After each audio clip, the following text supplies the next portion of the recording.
today I'm here with Ginnie Mae President Alanna McCargo. She has been in the industry for nearly 3 decades and has spent many, many years in various roles. We're going to talk today about what makes her a successful leader and learn a little bit more about what it's like to be in public service. Thank you for joining us today, Alanna. Thanks for having me, Marcia. It's great to be with you. It's great to be with you as well. So I talked a little bit about you being in the industry for a long time, but you've really had several different roles. You know, from the Urban Institute, you were at Fannie Mae for a while, and you were in the private markets. Can you tell us a little bit about what led you through your career journey and why public service? Sure. Well, I would say that it's totally non-traditional path for me. I was a real estate agent. I was a mortgage banker. I used to do lending and compliance work for a bank, and this is a very early career. One of my first jobs out of college was in a retail call center for a bank. Wow. So, I really got interested in policy then, and as a real estate agent, really just got interested in housing in a big way. So, my career journey has been pretty interesting. I did spend over a decade at Fannie Mae in various roles, but one of the biggest and most transformational being there during the housing crisis, and really seeing what happened nationwide during that time, and really being a part of trying to help and work with Treasury to solve some of those problems. So working through the crisis, and then had an opportunity to be in the private market, worked with JP Chase and CoreLogic. Which I was exposed again to a lot of data and analytics and research, and that brought me to the Urban Institute. So I've worked on all aspects of the mortgage business, from the front end to the secondary market, and it's been quite a journey. And I would say that for me, public service has been something I would have never thought I would be doing. And is the most rewarding work I've done. And it's only been a little over a year since I started in the Biden administration, but it has been incredible. Well, you're doing a great job, and we appreciate your service. Now, over the last 2 years, the pandemic has changed all of us in so many different ways. I want to ask you, what positive things have you learned about yourself over these last 2 years? Wow. Well, I would say I really learned the value of self-care and taking that from personal to professional, and really making sure that we are in our whole selves, taking care of ourselves and bringing ourselves to our work. The pandemic was a very difficult time personally, a lot of loss of loved ones, family members, friends. It was just an incredibly sad time. We also had to be very nimble in our work and just moving our whole lives to work from home, as everybody did. It really just taught me how important it is to really preserve what's really important, to remain authentic, and what's really important and why the work we do is so important. So those are a few things that come to mind. Do you think it made you a more compassionate leader? Yes. Yes, and I agree. And I do think that that made public service, coming at the time that it did, when we started in January of 2021, where the pandemic was still raging, and a lot of people were hurting. It just made all the work so much more meaningful. I think, as I said, I agree, because I think it made me a more compassionate leader.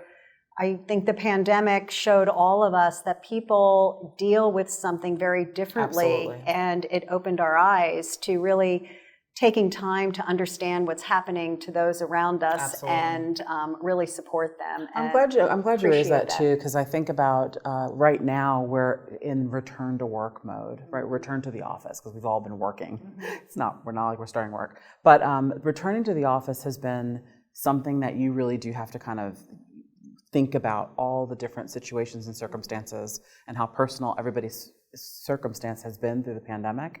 And it's unique. And I think that is something that compassion is needed as we bring employees back to work, back to the office, as they are trying to grapple with how they're going to now do childcare and help, or elderly parents that have moved in, or life situations that have changed. Some people have moved.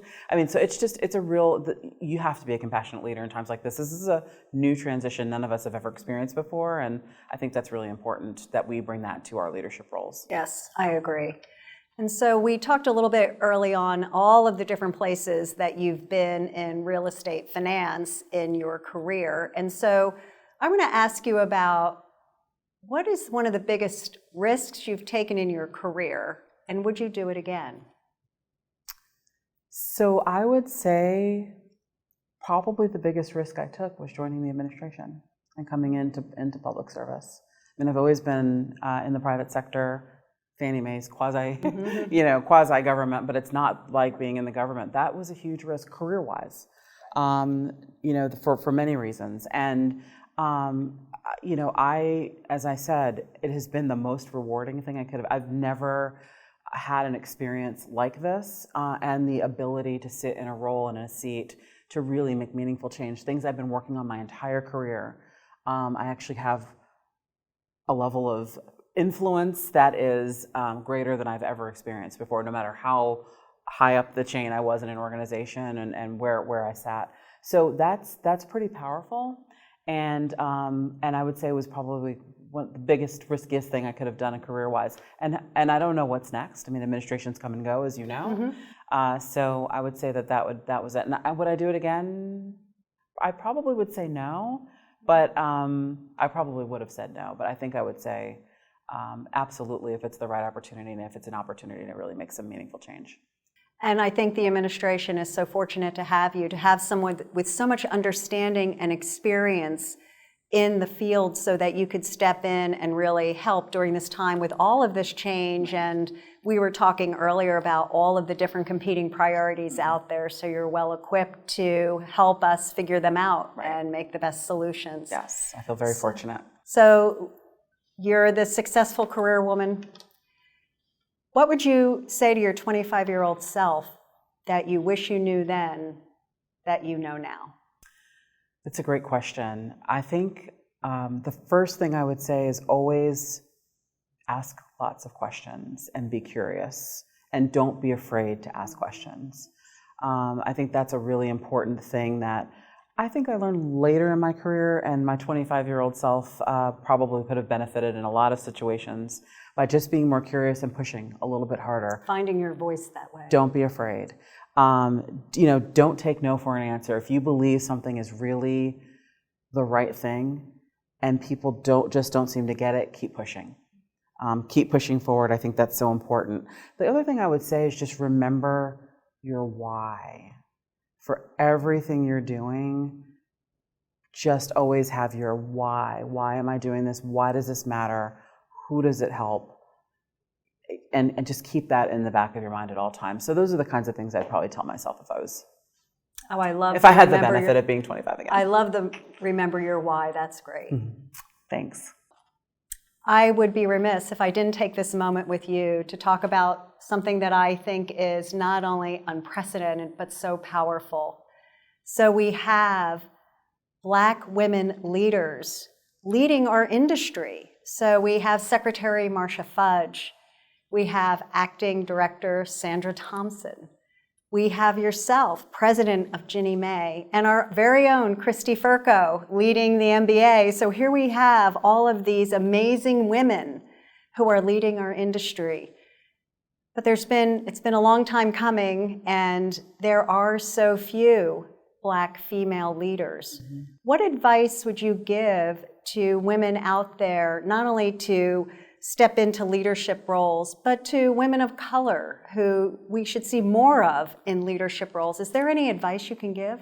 I mean, this is historic. This is a historic moment. From Secretary Fudge to Acting Director Thompson, who will soon be the director, and Christy. It is not lost on us that this is a moment we may never see again. This kind of a moment. I would just say that the critical thing that we can do is work together to make policy and make change that will really help on all the major issues of our industry and of our time that we've been talking about. I've been talking about for years the Black homeownership gap. I know Christy's working on that in her capacity. Sandra's talking about that in the new equitable housing finance plans for the GSEs. There is so much opportunity. Fair housing work that Secretary Fudge is doing. All of this matters, and we are in a moment where we can take what we know, what we've learned in our respective positions and really help move the dial. That's just one example. There's so many others. There are gender issues in mortgage and other things that we've got a really unique opportunity to fill. So I just say I am so proud to see so much broken glass on the floor. And I would say to anyone that that's listening and that the doors are open. There is no ceiling. And you're seeing it right now in action, and I think it's a blessing to be alive and be able to see that and be part of it. I'm the first female president of Ginnie Mae, but I do not believe I will be the last. And in 54 years it's taken for us to see a woman at the helm, and so I think it's a really amazing moment, and so many young women are working so hard right now and doing so much and juggling so much and thinking about their future, and everybody should be able to see themselves in any of these seats. And that's just what's so incredible about it. Well, that's saying if you see it, you can be it. Yep. And you're doing incredible work and an incredible job. Thank you for taking the time of your busy schedule to share your story and your thoughts with the mPower community. Thanks, Marcia. It's great to be with you.